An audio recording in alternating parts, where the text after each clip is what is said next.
No ames nada demasiado, porque se abrirá una vena que derramará un río cuando ya te estés ahogando. Cierra el libro si la historia ha terminado. Cobra al bajar el telón. Esta es claramente la caída de la que no me levantaré. Conceptos de predestinación, profecía autocumplida. Conceptos de predestinación, profecías autocumplidas y demás. Hay que estar preparado para el peor de los casos. Pero tampoco hay que obsesionarse con eso. Algunos tipos se derrumban bajo la presión de la posible ruina inminente. Algunos se aferran a una botella o a una cuchara. Pero no hay que aferrarse demasiado, o eso puede convertirse en el desastre mismo. Es absolutamente posible hacer realidad lo imposible y, cuando alguien hace algo habitualmente, tiende a relajarse un poco con el tiempo y a cometer errores que pueden ponerlo en peligro. Tienes que estar atento si quieres sobrevivir. Tienes que dormir con un ojo abierto. Siempre había sabido en lo más profundo de mi mente que esas venas que me quedaban me iban a resultar valiosas en algún momento. Durante 15 años había evitado donar sangre por dos razones. En primer lugar, guardaba celosamente lo que me quedaba en caso de emergencia por si algún día me hallaba con la espalda contra la pared, en una situación en la que solo un chute de algo fuerte fuera a ayudarme a salir adelante. Y en segundo lugar, encontrar una vena, para empezar, era la hostia de desagradable. Hacía años que no usaba una jeringuilla, pero si me diagnosticaran alguna enfermedad terminal, puedes apostarte lo que quieras a que lo haría. Debido a mi adicción en el pasado, durante muchos años de mi vida, había sido una búsqueda interminable de un lugar donde enterrar una aguja, pero como todo lo demás que me importaba, me las pulía de manera frenética, como si no hubiera un mañana, hasta que de repente era mañana y me pillaba con el culo al aire, pensando que todavía era ayer. 8.000 kilómetros cosechados en el huerto de huesos, Día de los Muertos, agonía, carta de defunción, repetir, el brillo del sodio y la habitación del pánico, la Biblia del sexo, de un fugitivo de la mina de sal. Aquí viene el hombre de los retales, tintineante, remendado, para atravesar de un balazo un burro de papel. Me despertó el olor a mierda mientras un celador le limpiaba los excrementos del culo y la espalda al paciente de la cama de al lado. No era la forma más agradable de despertarse, pero buenos días. Había dejado de comer y, por irónico que parezca, la leche era lo único que podía ingerir. La leche, algo que me había parecido repugnante toda mi vida y que ahora era mi sustento básico. Todos los días un grupo de médicos y enfermeras intentaba convencerme de que les permitiera sacarme sangre, algo que por supuesto no iba a hacer a menos que fuera yo quien la sacara. Cuando trataban de persuadirme me resistía y les clavaba la mirada impenetrable con ojos de tiburón hasta que se rendían y me dejaban en paz. Por suerte, Franci siempre estaba presente y también dejaban que mi mujer entrara y saliera a su antojo, así que tenía dos aliados importantes. Todos los días, Shirley, mi mujer, aparecía con una lista de amigos y familiares que me enviaban muestras de cariño. Por un lado, me agradaba saberlo, pero por otro, me deprimía que todo el mundo conociera mi situación. Te lo habría dicho yo mismo, ¿no? Los rumores y las insinuaciones, las habladurías y los cotilleos son para los putos pájaros. Si bien yo he pecado de ello en contadas ocasiones, por favor, guarda el secreto de mi situación y deja que me ocupe yo de mi propia mierda. El último grito, con César González y Rodrigo Lugones. Muy buenas tardes a todos y a todas. Esto es El Último Grito. Estamos con, casi todos, menos el amigo César González. Lo que les acabo de leer, miren, es una edición pirata. Ustedes sabrán entender que acá promovemos la cultura en cualquiera de sus formas, lo que no quiere decir que los invitemos a cometer un delito, ¿no? Es este libro de Mark Lanegan, el cantante. Muchos lo habrán conocido por sus interpretaciones junto a Queen of the Stone Age. A mí me gusta mucho su carrera solista. Para mí era un crooner del grunge, de alguna manera, ¿no? El Diablo en Coma se llama. Que es, bueno, durante 2021 se agarró COVID, se despertó a la madrugada en su casa de Irlanda, no podía respirar, pensó que tenía algo así como un ataque de asma, se empezó a sentir cada vez peor y se precipitó escaleras abajo. Cuando llegó su mujer lo encontró, inconsciente por supuesto, y de ahí arrancó una deriva hospitalaria que lo llevó a estar internado varios meses al borde de la muerte. Y se escribió una especie de, diría, diario de COVID, intervenido por muchas poesías. La estructura del libro es: un día es un diario, otro día es un poema con una temática que está naturalmente relacionada. Pero bueno, El Diablo en Coma se llama. Mark Lanegan. Lanegan tiene como dos facetas, ¿no? Quizá la más conocida es la última, la del solista crooner, ¿no?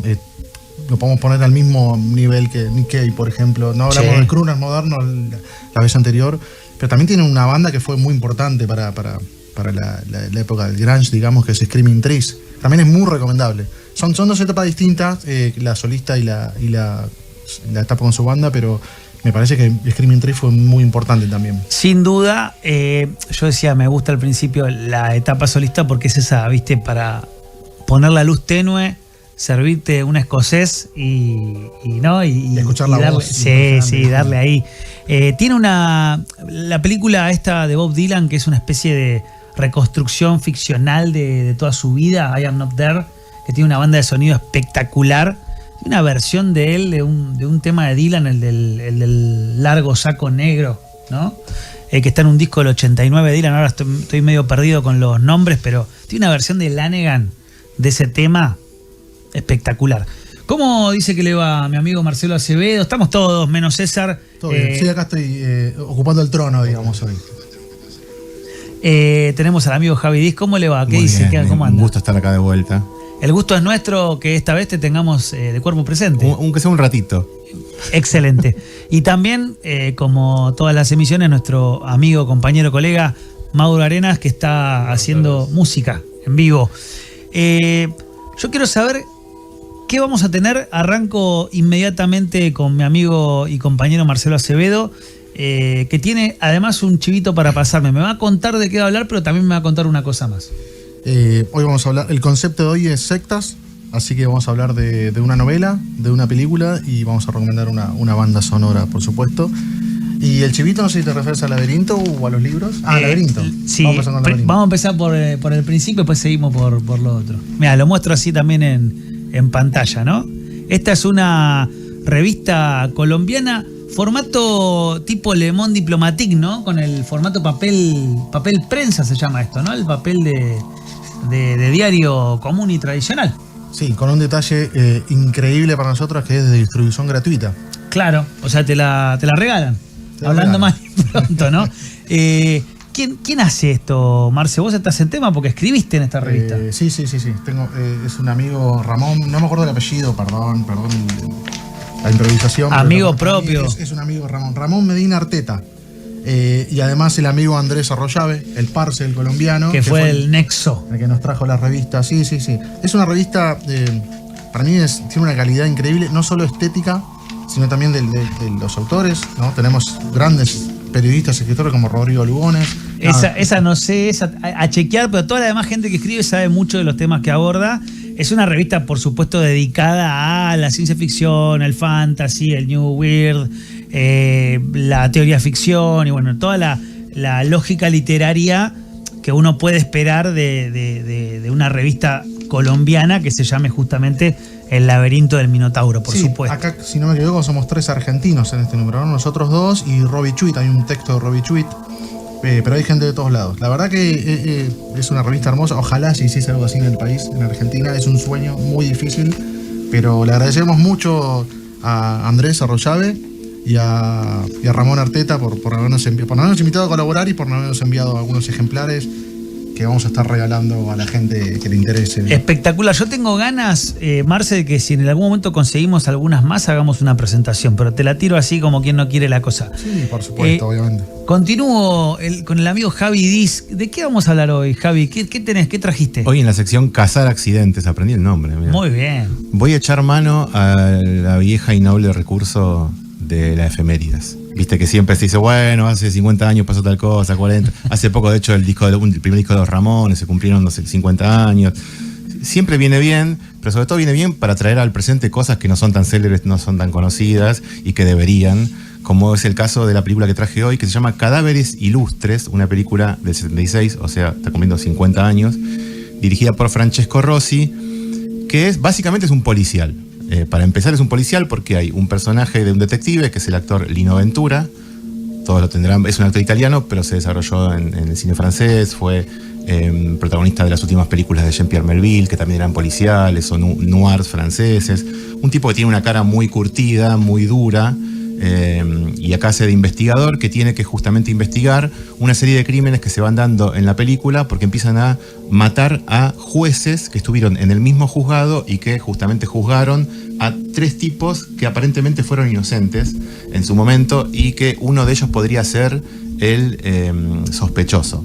Eso en principio como policial, pero Francesco Rosi no es un tipo que hace puramente policiales, sino que hacía lo que en su momento se llamó cine de investigación, que básicamente es el cine político, que todo el mundo conocemos, que es como una especie de heredero o una especie de evolución del neorrealismo, pero el neorrealismo donde mostraba personajes, calles, como la realidad de esa Italia destruida luego de la Segunda Guerra Mundial. Lo que hace Francesco Rosi es mostrar lo que hay atrás de eso, la estructura detrás de todas esas calles, esos lugares y esas historias. Lo que se suele decir es que ahí donde el neorrealismo te mostraba cómo vive la gente, lo que te muestra el cine de Francesco Rosi es quién decide que la gente viva de esa manera. O sea, toda esa cosa... Espectacular. Me estás politizando el programa. Es que es muy así. De hecho, hay mucha más política porque hay que decir que el 76 es un año donde Italia estaba en pleno años de plomo, con todo lo que eso implica. La década del 70 en Italia es muy similar en muchos puntos con lo que pasó en la década del 70 en Argentina. Había mucha violencia política. Había mucho marxismo, leninismo, autonomismo. De extrema derecha, extrema izquierda, y aparte se atravesaban un montón de cuestiones. De hecho, estaba lo que se llamó en su momento lo de la estrategia de la tensión, se llamaba, que era esta provocación que había desde la derecha, con connivencia con el Estado, de atentados, con muertes y demás, que se lo endilgaban a la izquierda. Falsa bandera para claro. Después facilitar la idea de, bueno, caerle con todos los grupos de izquierda, ¿no? En el medio, la mafia, en el medio problemas de drogas, en el medio, unos años antes, fines de los 60, principios de los 70, huelga, y no olvidemos que al fin de los 60 había como una especie de ánimo general, Mayo francés, Primavera de Praga, ¿no? de Praga.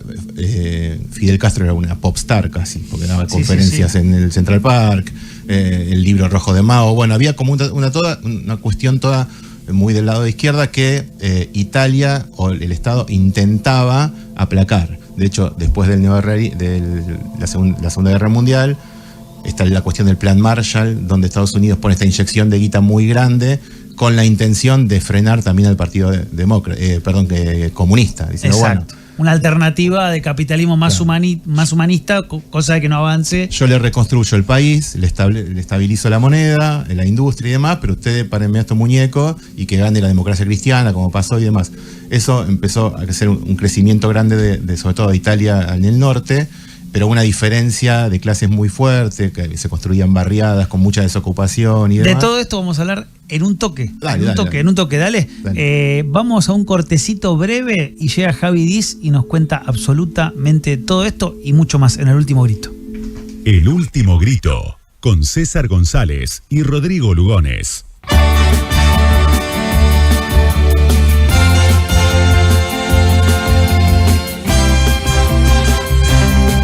Volvemos al aire con El Último Grito, 15 y 20 minutos exactamente en la ciudad autónoma de Buenos Aires.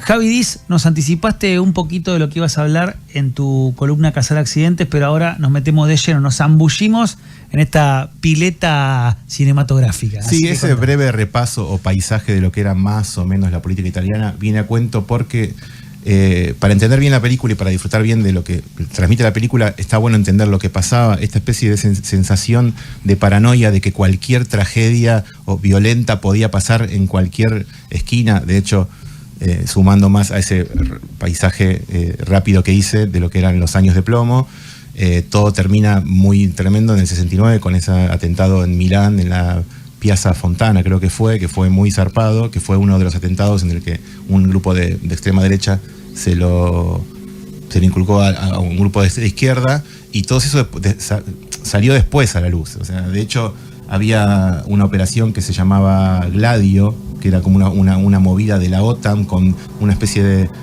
grupos de células clandestinas desparramadas por Europa, justamente lo que decíamos antes, para contrarrestar la posible avanzada de izquierda o soviética en su momento, años de la Guerra Fría, y todo esto fue minando este ánimo que había alrededor de lo que pasaba en la sociedad, de que cualquier cosa, cualquier tragedia podía pasar.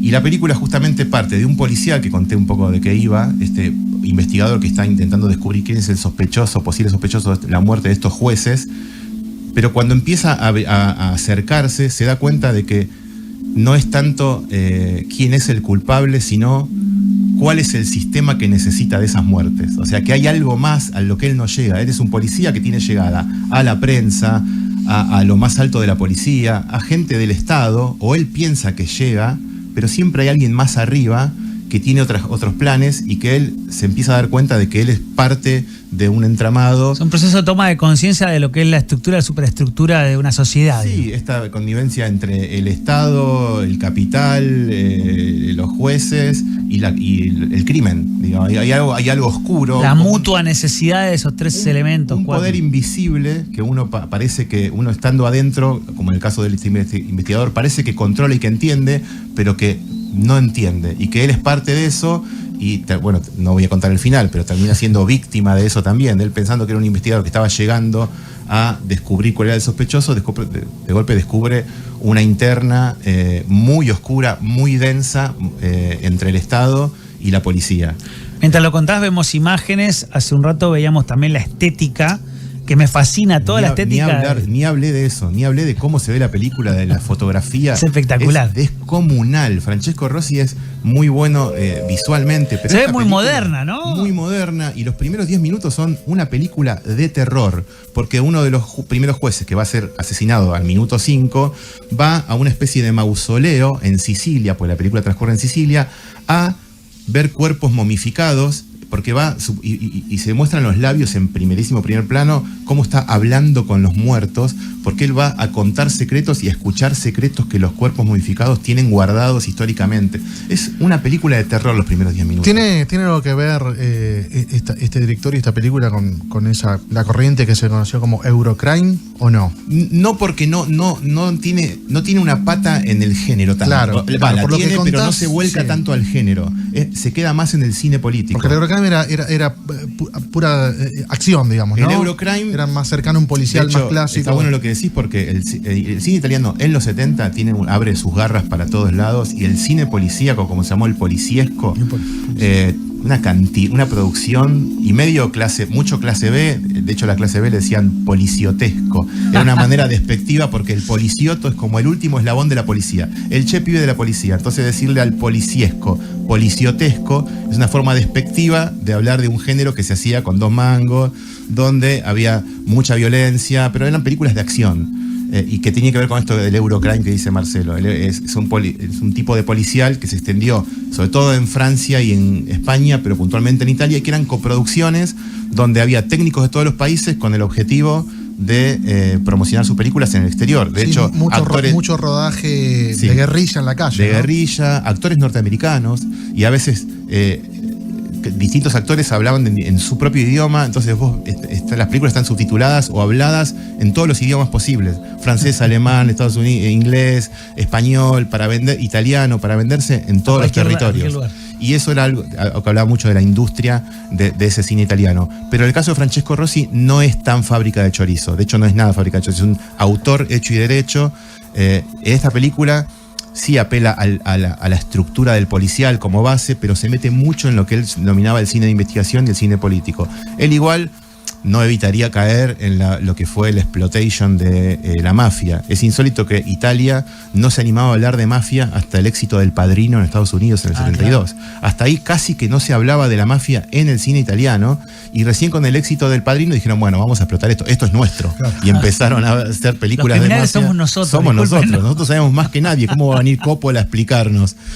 Y se subió a ese tren y hizo una película, no me acuerdo si era Lucky Luciano o una de esas, que era sobre un mafioso puntual. Así que yo les recomiendo mucho el cine de Francesco Rosi, que arranca en el 59. De hecho, hizo una película muy famosa, se llama Cristo se detuvo en Éboli. No sé si la vieron, una película de 3 horas, que aparte es muy contemplativa, ya entra en el terreno medio de lo Antonioni, ¿viste? Sí. Hermosísima. Y siguió hasta principios de los 80 haciendo cine. Esta es mi película preferida, Cadáveres Ilustres, mi película preferida de Francesco Rosi, que además es uno de mis directores favoritos. Lo redescubrí hasta hace unos años, que me vi toda su filmografía, me volvió loco. Esta película la vi como 5 veces. Por favor, háganlo, porque y si pueden escarbar lo que hay atrás de la película, mucho mejor. La encontramos en el Facebook ruso de muchacho eso ese. Iba a decir, que no está muy hallable. Bueno, si alguien sabe torrentear, está. Se consigue como Illustrious Corpses en inglés, y si no, en el Facebook ruso, amigo. Hay que apelar a las redes. Cadáveres Ilustres. A las redes malignas hay que apelar. Ahí está, sí. Marce, vos ibas a hacer un aporte porque te noté como muy. No, me gustó mucho, me fascina descubrir directores que no conozco y películas así, y me la vendiste de una manera. ¿Sabes cuándo descubrí esto? Hace un par de años, en el Festival de San Sebastián, se hizo un foco sobre policiesco, con todas las variantes de policiesco, desde el más duro de género, como puede ser directores como Umberto Lenzi, Fernando Di Leo, Enzo Castellari, que son grandes directores, pero iban palo y palo al policial. Del policiesco al terror, digamos. Claro, exacto. Y Tarantino es muy fanático de esos directores. Y después estaban Francesco Rosi, Pietro Germi, otros directores que son más autores, entre comillas, con dramas sociales, pero que por temas se metían de lleno o preanunciaban lo que iba a ser la industria del cine policía con Italia, que es espectacular. Y yo cuando vi que esta película la pasaban ahí, a la distancia, porque no viajé a San Sebastián, me hice mi propio ciclo en mi casa con películas de Pietro Germi, de Fernando Di Leo, de Umberto Lenzi, y cuando llegué a Francesco Rosi dije, ¿qué es esto? No puedo creer. Me devoré toda su filmografía, y sí me conseguí, una pena que me olvidé de no traerlo, en el Festival de San Sebastián. Recomiendo mucho, hagan lo posible por conseguirlo. Se editó un libro en tapa dura con toda la historia del policiesco o del cine policial violento italiano, con todas sus variantes, con todas sus dramas sociales, con su explotación, que llega a lugares imposibles de defender, tipo el cine italiano. Bueno, Marcelo veo que lo sabe muy bien, pero hay una explotación del cine de género que pero es cualquier cosa. Yo escribí un libro sobre Mad Max, y ahí hablo sobre la Mad Max Exploitation, que en Italia fue... Tanto Umberto Lenzi como Enzo Castellari hicieron sus versiones de Mad Max, que se llaman, no sé, Gladiator 2000, Equalizer, no sé tipo cuánto. 4 nombres. Uno en italiano, uno en inglés, y le van variando. Dos cositas muy breves. La primera, nuestro productor Pedrito Barbani nos dice que la encontró en YouTube, la peli, que se ve bastante bien. Y después, esto suele pasar mucho, en el cine se ve más, ¿no? Pero cuando se trata de hacer una obra pop de rápida salida, con mucho pegue, de manera, como decimos, como máquina de chorizos, viste, te encontrás por ahí una perla en el basural, pero bueno. Es que hay muchas. Pero basura también. Y también esos directores los que se empezaron a criticar a esos directores como que eran películas fascistas, porque sus personajes eran nefastos, eran todos policías corruptos, inimputables. No, pero que se parecían a la sociedad. Es que dicen eso, y lo gracioso es que todos estos directores que nombramos eran directores o anarquistas o de izquierda. Claro. Y lo que decían era que plasmaban de una manera un poco trazo grueso, digámoslo, lo que pasaba en la sociedad italiana, y lo que la gente quería ver. Y aparte, las películas se hacían como chorizos porque funcionaban en taquilla. Nada se hace porque sí, digámoslo. Hay una industria atrás, ¿no? Es una industria, claro, que se posicionaba muy fuerte a partir de los éxitos de cada película. Entonces, y aparte iban apareciendo cosas. Primero, el policía corrupto, que apareció en una película de Elio Petri en el 70, que era una película investigación sobre un ciudadano ilustre es esto. Investigación sobre un ciudadano bajo toda sospecha, algo así. Que después hizo La clase obrera Valparaíso. Son como películas políticas hechas por Elio Petri que tenían un pie en el policial. El éxito de esas películas hizo que después se dejara de lado la parte social o el drama político y empezaron a darle duro a lo que era el policial, digamos. Y a eso le agregaban la calle, las persecuciones, el tiroteo, y a eso, digámoslo, violaciones a mujeres, como todo mal. Porque eran películas muy para el público masculino, el espectador masculino. O sea, las mujeres tenían una función totalmente decorativa en estas películas. Y eso en su momento funcionó, hoy no funcionaría algo así. Bueno, la sociedad italiana tiene digamos, por lo menos la de aquel entonces, se la conoce por ser tremendamente machista en los peores sentidos de la palabra machismo. En los 70, pero no sabes, ves estas películas que estamos diciendo, pues la de Francesco Rossi, esta que estoy diciendo, es como una especie de obra inmaculada al lado de todo eso. Si vos escarbás, lo que podemos decir, entre comillas, el basural, porque a mí todo eso me encanta, escarbás y te pones a mirar, primero igual hay un momento en que quedas anestesiado y te aburrís y son todas iguales las películas. Pero hasta llegar a eso, todo te sorprende, decís, ¿cómo se animaron a llegar tan lejos? Que tal personaje sea tan nefasto, ese nivel de violencia, ese nivel de locura.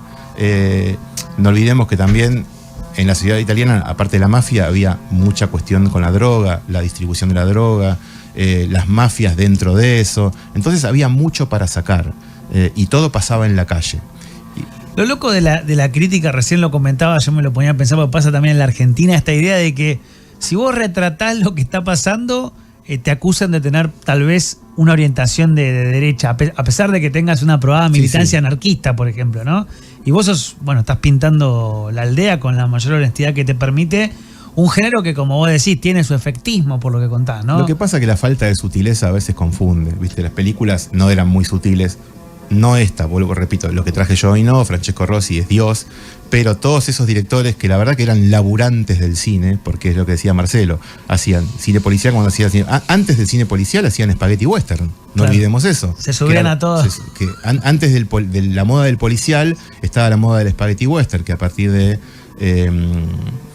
Ennio Morricone y de Sergio Leone y demás, que fueron 3 o 4 años donde la industria del cine italiano hizo cientos y cientos, hasta fines de los 60. cientos de spaghetti exprimió western. Todo lo que pudo. Después de eso, la moda fue el policial.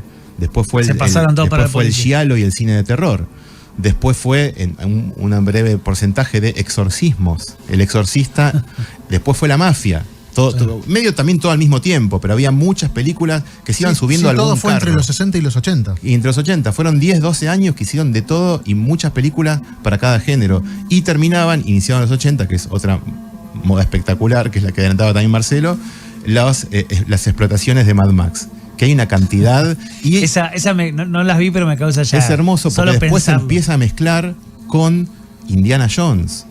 Y a eso le mezclás. Empieza a haber un sincretismo, pero de género. Y a eso le mezclás Terminator. Y de Warriors. Entonces eran películas de pandillas con un robot que viajaba en el tiempo y que tenía que rescatar una determinada civilización perdida como Indiana Jones. Todo en la misma película. La famosa de los cowboys espaciales, que a veces decís, che, esto es una mezcla de género que. No, y es muy rico. Y es muy lindo esto que decías vos, de cuando escarbás y encontrás una joyita.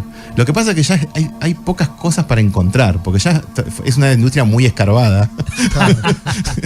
Bueno, propongamos desde el último grito escarbar, para quienes no lo han hecho, en esta industria cinematográfica entre italiana. El 68 y el 89, muchachos, el cine italiano, fuera de los cánones, fuera de Fellini, fuera de Ettore Scola, fuera de, no sé. No el seleccionado de no los el seleccionado mejores. Canónico, sino revisen, escarben en esos canastos llenos de cosas, que van a encontrar cosas que sobre todo son muy, muy divertidas. Espectacular, Javi, la verdad aprendí un montón, como me pasa siempre, te agradezco muchísimo. Mientras vos ibas hablando, pasábamos, la tapa, mirá, por supuesto, claro, la tapa del libro Italia Violenta, el cine policíaco italiano, que la puso Gran Charlie. Vamos a un cortecito y enseguida volvemos con muchísimo más del Último Grito. El Último Grito, con César González y Rodrigo Lugones.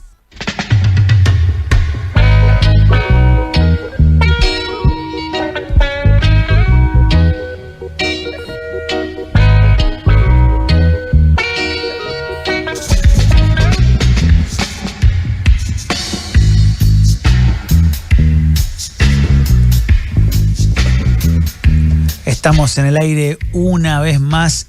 15 y 35 minutos. Afuera está fresco. Te tenés que quedar a escuchar la radio. ¿A dónde vas a ir? Que mejor estés que junto al último grito. La verdad aprendí un montón. Recién, bueno, Javi está laburando, además de laburar acá, labura como la mayoría de los argentinos, muchos trabajos a la vez, así que tuvo que irse. Es otro exponente del pluriempleo. Aprendimos un montón acá, Marce, un buen contrapunto siempre. Este programa es para mirarlo con una hojita y un lápiz o una lapicera en la mano, anotar cosas. Obviamente uno aprende todo el tiempo. Algo que pasó en la semana, mi querido Marcelo Acevedo, mi querido Bocha, es que la gente nos escribía al ultimogrito.fm en Instagram. ¿Y qué nos decía? Che, loco, no pude ver el programa. Che, pero es domingo. ¿Qué otra cosa para hacer el domingo a esta hora tenés? Era lo que uno... lo debatíamos, ¿no? Los grupos que tenemos, lo debatíamos cuando salíamos en la postproducción del programa. Pero bueno, dijimos, ¿qué hacemos? ¿Le regalamos a la gente la oportunidad de que On Demand vuelva a ver el programa? Había algunos que estábamos en contra de eso. Otros no. Otros estaban a favor. Se dio una discusión, un duelo de pistolas al amanecer. Bueno, por eso César González hoy no está aquí. Nada. Terminamos haciendo una votación y dijimos, che, subamos al canal de YouTube El Último Grito FM todos los programas del Último Grito para que los puedas volver a ver, porque te parece alguna información, porque simplemente querés repetirlo, porque a esta hora no estás, no llegás, no podés, no supiste, no quisiste, no pudiste, como dice el dicho. Vas a poder volver a ver todos los programas en El Último Grito FM, en YouTube, por supuesto. Lo buscás. Acá nos dice Clau9214, excelente programa, chicos. Bueno, ahí hay un montón de gente conectada en el canal de YouTube. Estamos haciendo en vivo. Hay un montón de gente del otro lado. Marce, querido, me gustaría meternos, así como quien no quiere la cosa, en tu columna. En mi columna. Ah, bueno, está bien, nos vamos a meter en mi columna. El otro día hablaba fuera del aire y me puse a investigar, porque un amigo me pasa y me dice, che, mira, esto, ¿qué onda? Y yo entro y veo que era una selección de temas de los Redonditos de Ricota. Y bueno, qué sé yo, viste, una más, ¿no? Una más de los millones de compilados. Tal vez nosotros solemos hablar de contenido muy específico y no es... no se trata la temática que solemos traer de contenido también de uso masivo, vamos a decirle así, como pueden ser los Redondos en la última versión que los conocimos, la de los grandes estadios. Pero los consumos culturales tienen sus características y sus particularidades. Por ejemplo, en los barrios populares, donde vengo yo, donde viene Marce, donde viene César, donde viene Mauro, pasa mucho que se escucha la música en compilaciones. ¿Viste? De repente, no sé, ponen 30 canciones, 40 canciones o 3 horas de música y bueno, uno le pone play y se come un asado con los amigos, se toma unos tragos o se pone a limpiar. Se usa mucho eso. ¿Qué hicieron los Redondos de un tipo a esta parte? Abrieron un canal de YouTube y subieron toda la música a los streamings. Eso despertó un montón de discusiones. ¿Por qué? Bueno, porque decían, che, ¿qué onda? ¿Volvieron a hablar? No estaban hablando. ¿Qué pasó? Bueno, evidentemente, por interpositas personas, tuvieron que llegar a un acuerdo. Implicado inclusive la figura autorizada legalmente de un tercero que pueda mediar entre 2 y casi 3 partes en conflicto, porque recordemos que la sociedad que conformaron en términos comerciales para que los Redondos existan tiene 3 fundadores centrales, que son Carmen Castro, es decir, la Negra Poli, Eduardo Bailinson, es decir, Sky, y Carlos Alberto Solari, es decir, el Indio Solari. Esa sociedad de 3 patas, como decía el Indio, es un tango que se baila a 3. Bueno, tuvo sus dificultades. Según lo que planteaba el Indio, era que en un momento determinado él quiso quedarse con los soportes de audio y de video de los registros de los Redondos. El famoso VHS. Exactamente. Y además también el audio. ¿Sí? O sea, no solo los registros filmados. ¿Sabes qué, Marcelo? Está absolutamente demostrado que el 100% de los shows que dieron los Redondos están grabados.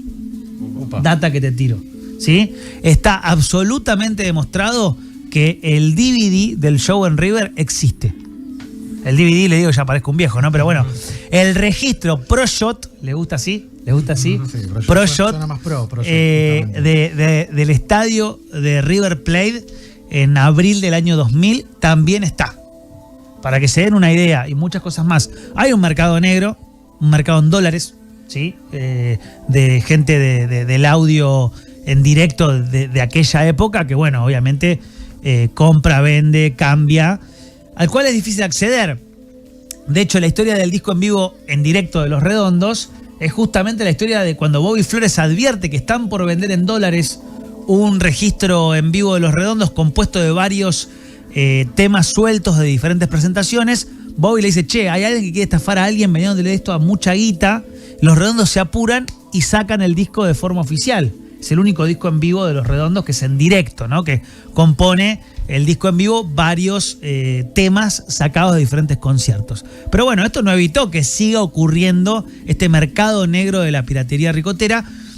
Ahora, a mí me llamó algo la atención, que es que hace un tiempo Los Redondos empezaron a subir selecciones de temas, 3 horas de música, 2 horas 40 de música, que vos decís, bueno, son temas de los discos, pero para los atentos y atentas, meten por lo menos 2 canciones en directo, 2 canciones en vivo, 2 canciones de Los Redondos, no actuales.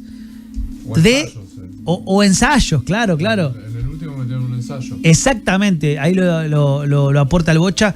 Metieron el ensayo antes de tocar el Chato Carreras, ¿sí? Uno de los últimos recitales de Los Redondos. Bueno, épico. Esto llama la atención porque es parte de la piedra del escándalo. ¿Por qué lo digo?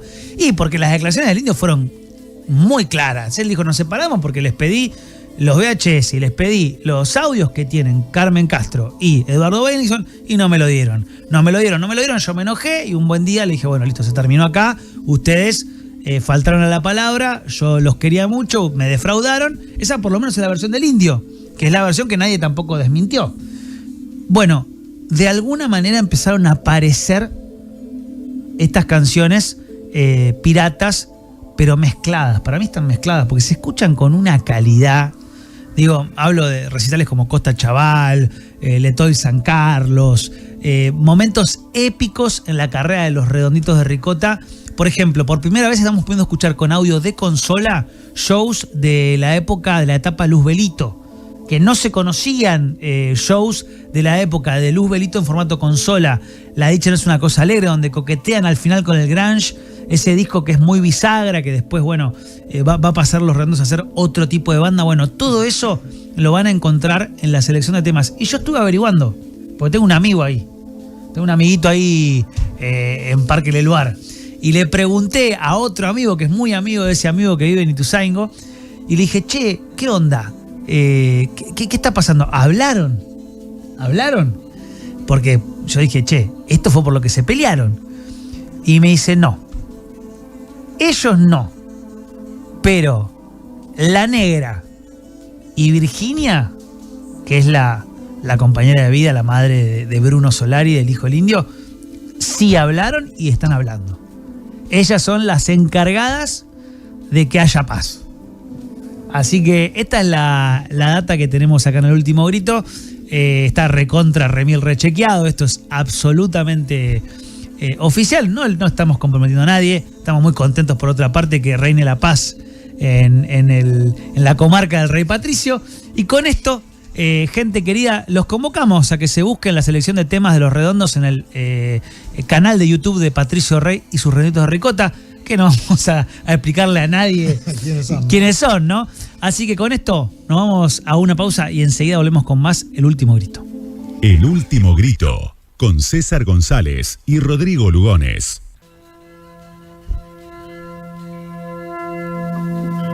Volvemos al aire. Quedaron todos sorprendidos mis compañeros acá en el estudio porque dijeron, ¿qué pasó? Tenías una data. Bueno, esperemos que lo levanten a esto, porque esto no se dice en cualquier lado.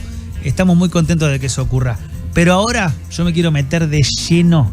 Pero de lleno, mirá la música que te pusimos. Esto es Anénome. Exactamente. De Brian Johnstone Massacre. ¿Y por qué? ¿Y por qué? ¿Por qué suena este tema? Bueno, porque la columna de hoy, el concepto es sectas. Como siempre, Muy bueno, Suavecito tranqui, para el sí. domingo. Vamos a hablar de una novela, vamos a hablar de una película y vamos a romper un disco, una banda sonora.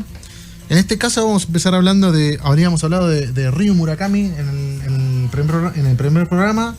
Y ahora vamos a hablar de Haruki Murakami. Es bastante más conocido Haruki, un novelista conocido. A mí como escritor de ficción y novelista, cuentista, mucho no me interesa. Pero creo que este libro Se nota, te leíste un libro de 800.000 páginas más o porque menos. esto no es ficción, amigo. Ah, bien. Esto es un libro de entrevistas. Y ahí vamos a explicar qué pasó. Vamos a poner el contexto. En Japón, en el 95, hubo un ataque muy conocido, muy trágico, donde murieron por lo menos 12, 13 personas.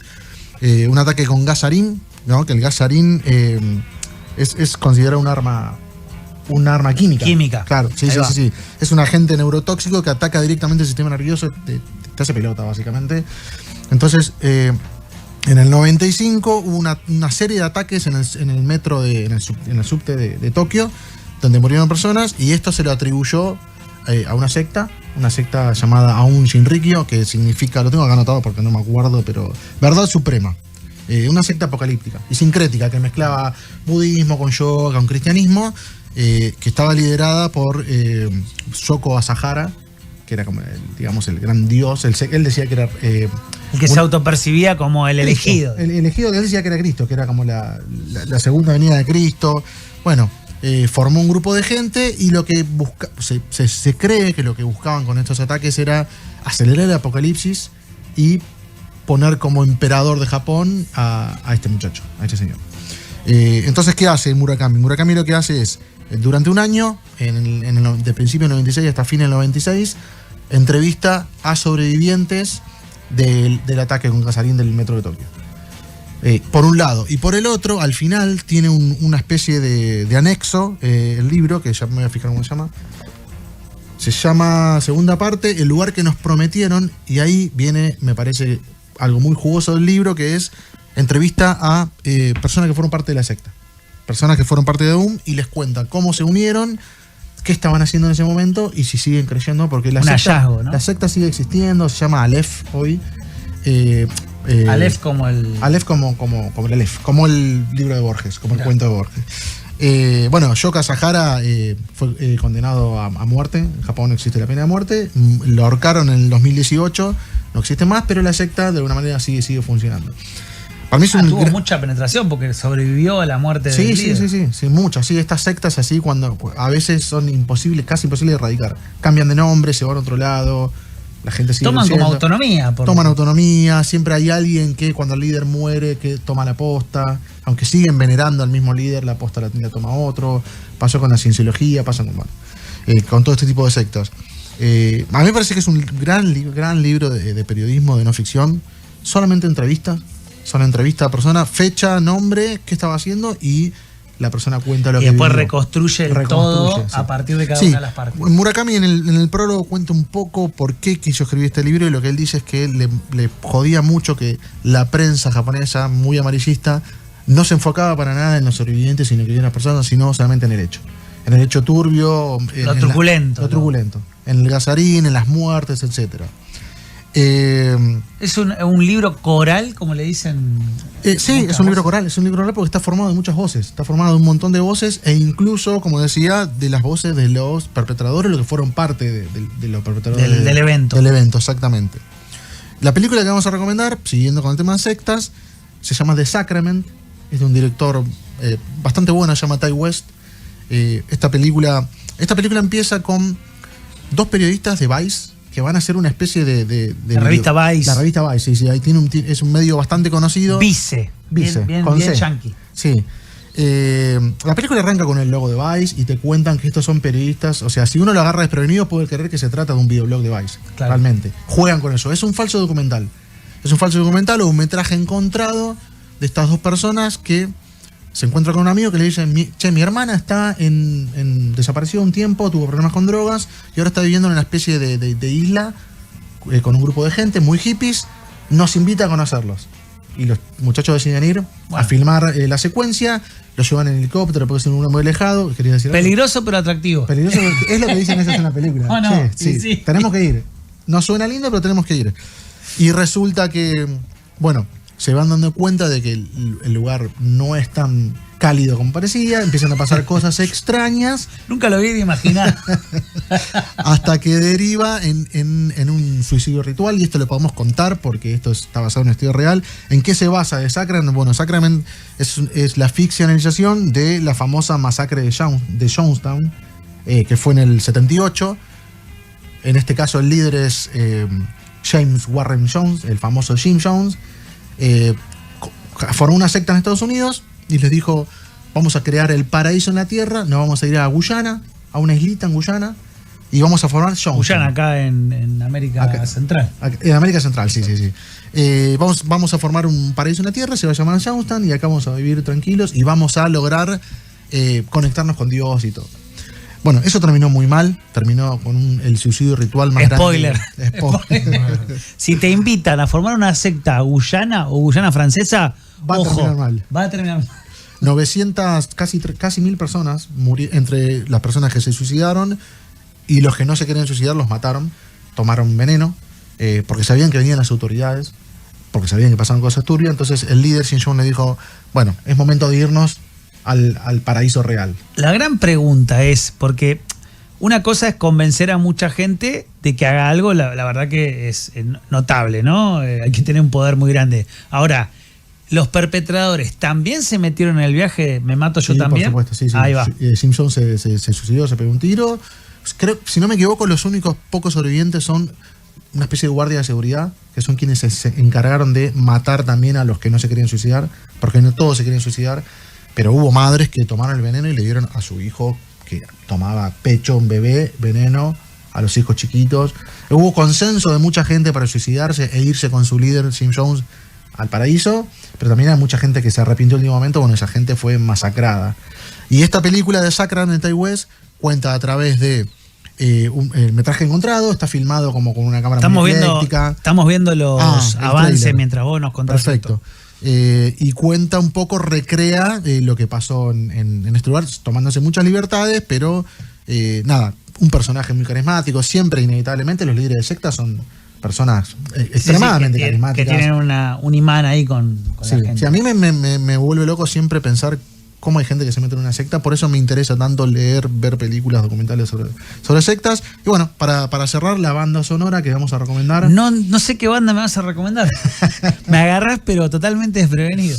Tiene mucho que ver, estamos hablando siempre de concepto. Bueno, dijimos que en el 96 Haruki Murakami se puso a entrevistar a la gente que había estado en la masacre del tren de Tokio, de Aum Shinriko.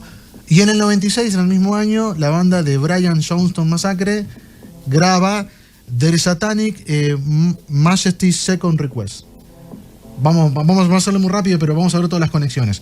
Brian Jonestown Massacre es un juego de palabras o de nombres entre Brian Jones, primer guitarrista de Rolling Stone, y Brian y Jonestown, que es la masacre de Jonestown. Por eso, Brian Jonestown Massacre. Ahí está la primera conexión con la secta.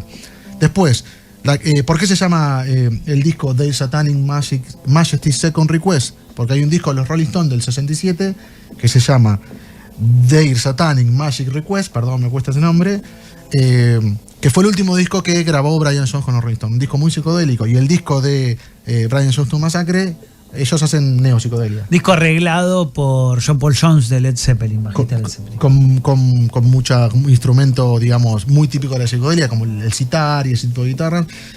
Su gran hit es She's a Rainbow, ¿no? El tema She's a Rainbow. El tema de los de Rolling Stones. Bueno, el disco de Brian Jonestown Massacre toma mucho de esto. Y no tiene hits. Puede ser que Aneno me sea un su hit, que estaba sonando, puede llegar a ser, ¿no? Podemos llegar a considerar su hit, pero no, ni de cerca lo que son los Rolling Stones. Es una de mis bandas favoritas de toda la vida, no sé si se nota, pero la fui a ver hace poco cuando vino, me rompió la cabeza, así que recomiendo mucho.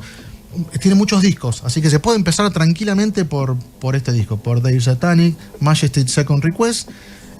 Y son discazos, yo lo escuché hace muchos años, me encantó. Psicodelia de la buena, digamos, ¿no? Sí, está hermoso, estéticamente. Después una parte, viste que te copás con la Brian y te ves el documental, sí, la película documental Dig. Después te escuchas a Andy Warhol, claro. Te vas como conectando una cosa con la otra. Es un documental que cuenta la amistad entre las dos bandas, entre The Brian Jonestown Massacre. ¿La amistad? Es una pregunta. A su manera, amistad Sí, a su manera, ¿no?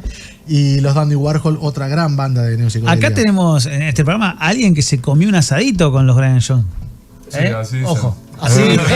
¿Está chequeado eso? Conocí Está chequeado. Conocí el mejor Así panderetista de la historia de la música, ¿no? Exactamente, con Joey y con todos. ¿Y qué tal? ¿Qué tal, macanudo los Los muchachos? genios. Sí, Anton para mí fue el mejor. Anton es el líder. El cantante, Anton el es el líder, el hermoso cantante.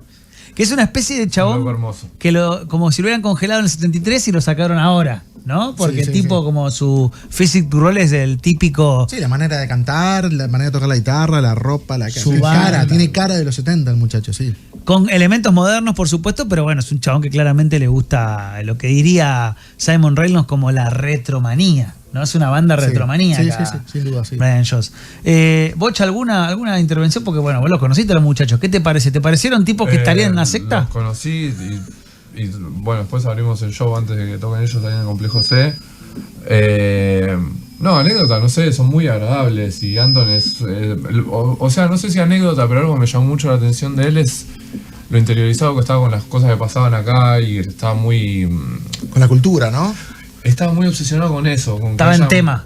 Estaba en tema, pero también le gustaba eso, que haya muchas librerías, que ir a lugares y que haya mucha gente leyendo, cosa que él como siente que él está viviendo en Alemania, pero bueno, es de Estados Unidos, que siente que en Norteamérica no pasa eso, como que la sociedad está cada vez más estúpida detrás de una pantalla o que no hay muchos lugares recreativos para leer o estar más en esa.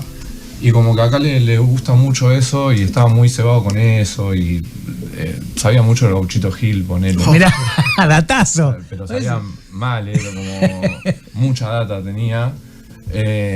Y se interiorizan todas esas cosas, pero y como que después contaba que lo hace en muchos países que va y tiene un tiempo de estar y Bueno. le interesan las otras culturas. Yo creo que, perdón, pero Sí, estaba por favor. pensando en lo que decía. Yo creo que este disco de Brian Jones Massacre, el primer tema parece la canción de una secta.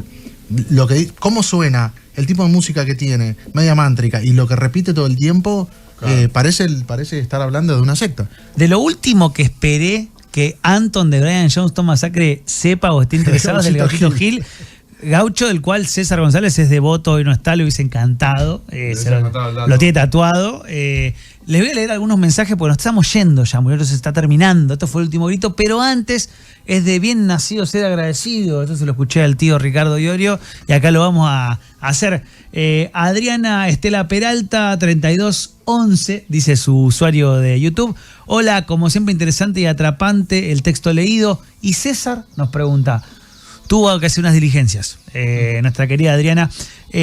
Aníbal. Vuelve el domingo próximo, Sí, por sí, supuesto. vuelve. Saludos, nos dice Aníbal Forzi, gran programa siempre. Aníbal repite y pongan me gusta, así ayudamos al programa. Mirá, Estoy de acuerdo. te caga Coincido pedo con él. a los oyentes. Silvia Pérez dice, vamos con esos likes. Claudio dice, excelente programa, chicos. Andrea Salomón dice, sí, y nos manda saludos y aplausos. Sergio Stortoni, Los Redondos, los mejores. Tuve la suerte de verlos muchas veces. Belu, no sé cuánto, dice, hola chicos, acá atenta como cada sábado, Pide un tema de perdón, Los Redondos. cada domingo. Y Sergio Stortoni dice, pongan un tema de Los Redondos. Pero bueno, nos estamos yendo. Por supuesto que van a poder volver a ver este programa en el canal de YouTube del Último Grito, que es el Último Grito FM. Obviamente el Instagram es el Último Grito.fm. Fue un placer. Vos, si querés saludar, nos va a quedar para la semana que viene igual Sí, eso, ¿no? sí, por supuesto. Dejamos la Porque semana ahí que vi viene. un montón de cosas que trajiste Sí, que sí, yo sí. me quedé con unas ganas de saber de La eso. semana que viene hablamos de esta tanda. Pero bueno, muchachos, un gusto. Igualmente, Gustazo, como siempre. igualmente. Será hasta el domingo que viene. Gracias, Charlie. Gracias, Hasta el Pedro. domingo que viene. Gracias a Mati también en la operación de cámaras. Gracias, Radio con Vos. Chau.